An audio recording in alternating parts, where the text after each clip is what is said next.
रोचक बात तो ये है कि किसी को भी पता ही नहीं कि क्या ये गांव सच में है। क्या ऐसा कोई गांव था? इस टनल से टाइम ट्रैवल होता है? क्या टनल के उस पार के लोग काला जादू करते हैं? क्या उधर जिंदा इंसान भी हैं या? नमस्कार दोस्तों, स्वागत है आपका हमारे चैनल वन स्टॉप स्टोरीज़ में।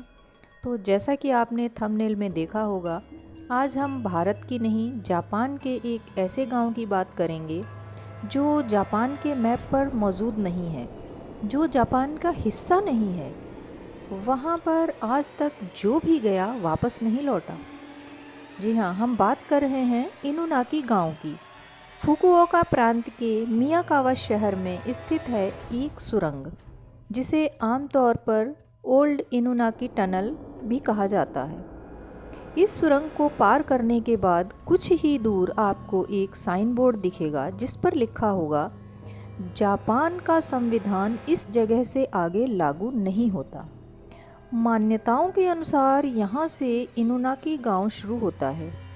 आपको यहाँ पर शायद एक कपल का कंकाल भी दिख जाए जो किसी समय पर अपनी गाड़ी खराब होने पर यहाँ मदद मांगने आए थे और उनका स्वागत एक बूढ़े आदमी ने किया, एक दराती से उनका गला काटकर। इस टनल को जापान की सरकार ने यह कहकर सील कर दिया कि अब इसका कोई उपयोग नहीं है और यहाँ आए दिन डेड बॉडीज़ बरामद हुआ करती थी। यह बात भी सच है क्योंकि 7 दिसंबर 1988 को 5 लड़कों ने एक इंजीनियर की कार हड़पने के लिए उसे इसी टनल में जिंदा जला दिया। आबादी से अलग थलग होने के कारण ये जगह ऐसी ही वारदातों का केंद्र बन गई। कुछ लोग तो मानते हैं यहाँ ऐसा कोई गांव ही नहीं है, तो वहीं कुछ लोग इनुनाकी की सुरंग को एक टाइम पोर्टल बताते हैं।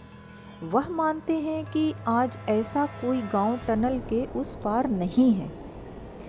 पर ये लोग ऐसे क्यों थे?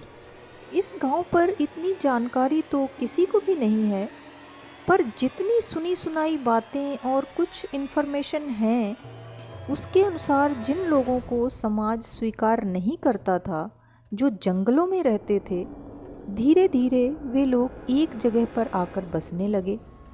किंतु उनके हिंसक प्रवृत्ति के कारण वे शैतान की पूजा करने लगे, बलि चढ़ाने लगे और बाहर की दुनिया से कटते चले गए और लोगों से नफरत करने लगे। इसलिए जब भी कोई इनके गांव में आता तो वो इनकी बलि चढ़ा दिया करते थे। रोचक बात तो ये है कि किसी को भी पता ही नहीं है कि क्या ये गांव सच में है। क्या ऐसा कोई गांव था? इस टनल से टाइम ट्रैवल होता है? क्या टनल के उस पार के लोग काला जादू करते हैं? क्या उधर जिंदा इंसान हैं भी या आत्माएं? तो इस गांव के बारे में बातें कैसे फैली? सन 1999 में एक टेलीकॉम कंपनी को एक बेनाम तार आया जिसमें इस गांव के लोगों की हिंसक प्रवृत्ति के बारे में लिखा था। यहाँ जाने का रास्ता विस्तार से लिखा था और सरकार से अनुरोध किया गया था कि इस गांव के बारे में लोगों को चेताया जाए। किंतु इस तार की सबसे रहस्यमयी बात सिर्फ इसका बेनाम होना नहीं था। यह तार प्राचीन जापानी लिपि में लिखा गया था। इसी तार के माध्यम से ही हमारे पास इनुनाकी नाम के गांव की जानकारी है। अब आप इसे जो भी माने, पर आज भी हर रात इनुनाकी टनल के बाहर लगे फ़ोन बूथ पर रात को 2 बजे के बाद एक कॉल आती है। माना जाता है वो इनुनाकी गांव से है। कोई भी अगर उस कॉल को उठाता है, या तो वह किसी कारण उस टनल को पार कर जाता है और मुड़कर वापस नहीं लौटता, या फिर वह श्रापित हो जाता है। उस व्यक्ति की मृत्यु जल्द ही हो जाती है और मरने से पहले वह अपना दिमागी संतुलन खो देता है। मुझे जितना पता था मैंने बता दिया। अब आगे आपकी मर्जी। आप इस श्रापित गांव और उसके किस्सों को मिथ्या माने, इतिहास या हकीकत, पर जो भी माने, कमेंट में अपनी राय ज़रूर दें।